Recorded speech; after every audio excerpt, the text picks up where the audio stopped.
டெல்லி அணியை அசால்ட்டாக வீழ்த்தி ப்ளே ஆஃப் வாய்ப்பை தக்க வச்சிருக்காங்க சிஎஸ்கேடி. ஸோ சிஎஸ்கே இதுக்கப்புறம் ப்ளே ஆஃப் போக என்ன பண்ணணும், டெல்லிக்கு எதிராக எப்படி சிஎஸ்கே ஜெயிச்சாங்க அப்படின்னு இந்த வீடியோவில் டீட்டெயிலாக பார்க்க போகிறோம். நடந்து முடிஞ்ச டெல்லி விசஸ் சிஎஸ்கே மேட்ச்சில் டாஸை வெற்றி பெற்ற டெல்லி அணி பந்துவீச்சை தேர்வு செய்யாமல் பேட்டிங்கை தேர்வு செஞ்சாங்க. ரெண்டு அணிலையுமே ஒரு சில சின்ன மாற்றங்கள் இருந்துச்சு. ஸோ முதல்ல பேட்டிங் ஆடிய டெல்லி அணியில் நிசங்கா மற்றும் கேஎல் ராகுல் ஓப்பனிங் பேட்ஸ்மேனாக களமிறங்கி தொடக்கத்தில் அதிரடியாக விளையாண்டாலும் மூன்றாவது ஓவரில் 29 ரன் அடிச்சிருக்கும் போது நிசங்கா 5 பாலுக்கு 19 ரன் அடிச்சிருக்கும் போது முகேஷ் சௌத்ரி போட்ட பாலில் பிரவீஸ்ட்டை கேட்ச் கொடுத்துட்டு அவுட் ஆகிட்டே வெளியேறினார். அதுக்கப்புறம் அந்த வீரர்கள் யாருமே பவர் பிளேயில் பொறுப்போட விளையாடலை.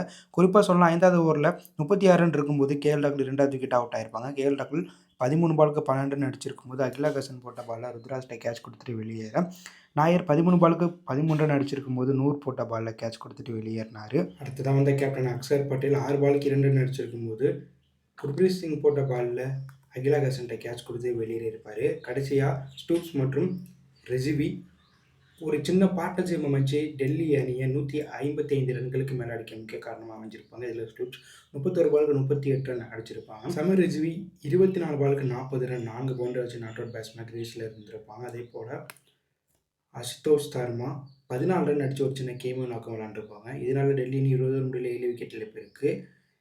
155ன்னு ஒரு டீசெண்டான டார்கெட் அடிச்சிருப்பாங்க. தொடக்கத்தில் டெல்லி அணி 12 ஓவருக்கு 60 ரன்கள் கம்மியாக அடித்து 5 விக்கெட்டை இழந்திருப்பாங்க. ஸோ அதுக்கப்புறம் ரிசிவி, ஸ்டூப்ஸ் மற்றும் அசுதோஷ் சர்மா அதிரடியாக விளாண்டதுனால டெல்லி அணி 155ன்னு ஒரு டீசெண்டான டார்கெட் சிஎஸ்கேக்கு எதிராக அடிச்சிருந்தாங்க. சிஎஸ்கே அணி பந்துவீச்சு தரப்பில் 3 ஓவர்ஸ் 22 ரன்களை விட்டு கொடுத்து 2 விக்கெட்டும், ஓவர்டன், சிங், அகிலாகசன், முகேஷ் சௌத்ரி தலா ஒவ்வொரு விக்கெட் எடுத்திருப்பாங்க. ஸோ 156 ரன் அடித்தா வெற்றின்னு ஈஸியான டார்கெட்டை நோக்கி களமிறங்கிய சிஎஸ்கேனுடைய தொடக்கம் கொஞ்சம் சுலப்பலாக இருந்துச்சு.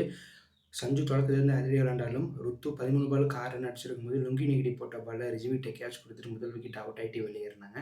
அடுத்ததாக உள்ள வந்த உர்வில் பட்டேல் பவர் பிளேயில் சிஎஸ்கே 45 ரன்களுக்கு மேல் அடிக்க முக்கிய காரணமாக அமைஞ்சாலும் 9 பாலுக்கு 17 ரன் அடிச்சிருக்கும் போது அக்சர் பட்டேல் போட்ட பாலில் உர்வில் பட்டேல் அவுட் ஆகிட்டு வெளியேறியிருப்பாங்க. அதுக்கப்புறம் உள்ள வந்த கார்த்திக் சர்மா சஞ்சு கூட பார்ட்டிசிபேட் அமைச்சு போட்டியை முடிச்சிருப்பாங்க. இதில் சஞ்சு ஸ்பின்னர்ஸையும் ஃபாஸ்ட் பவுலர்ஸையும் பவர் பிளே முடிவுக்கு அப்புறம் பார்த்தீங்கன்னா அட்டாக் பண்ணியிருப்பாங்க. அதே போல் கார்த்திக் சர்மாவும் ஒரு சின்ன கேமியோ நாக் விளையாட சிஎஸ்கே அணி 17.3 ஓவர் முடியல 2 விக்கெட்டில் பிறகு 159 ரன் அடித்து சிஎஸ்கே வெற்றி பெற சஞ்சு முக்கிய காரணமாக அமைஞ்சிருப்பாங்க. சஞ்சு சாம்சன் 52 பாலுக்கு 87 ரன் 6 6 7 போன்று 167 கிட்ட ஸ்ட்ரைக் வச்சு கிரீஸில் இருந்திருப்பாங்க.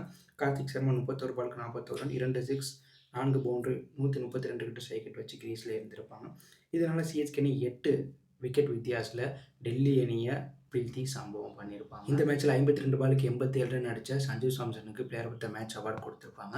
மேலும் சஞ்சு சாம்சன் தலைமையில் சிஎஸ்கே அணி விளையாண்ட போட்டிகளில் சஞ்சு 40 ரன்களுக்கு மேலே அடித்த அந்த மேட்ச்சில் சிஎஸ்கே ஜெயிச்சிருக்காங்க. மேலும் சிஎஸ்கே கடைசியாக விளையாண்ட 7 மேட்ச்சில் 5 வெற்றி பெற்று கம்பேக் ஆகியிருக்காங்க. இதனால் சிஎஸ்கே அணிக்கு பிளேயர் வாய்ப்பு பிரகாசமாக இருக்குது. தற்போது சிஎஸ்கே 10 மேட்ச் விளாண்டு 5 வெற்றி 5 தோல்வி பெற்று 10 புள்ளிகளோட பாயிண்ட் டேபிளில் இருக்காங்க. அடுத்து விளையாட போகிற சிஎஸ்கே அணி 4 மேட்ச் விளையாட போகிறாங்க. இதில் 2 லக்னோ கூடயும் 1 ஜிடி இன்னொன்று எஸ்ஆர்எஸ் கூட விளையாட போகிறாங்க. இதில் 3 மேட்ச் ஜெயிச்சு அதிக ரன் ரேட் இருந்தால் சிஎஸ்கே பிளே ஆஃப் போக வாய்ப்பு இருக்குது.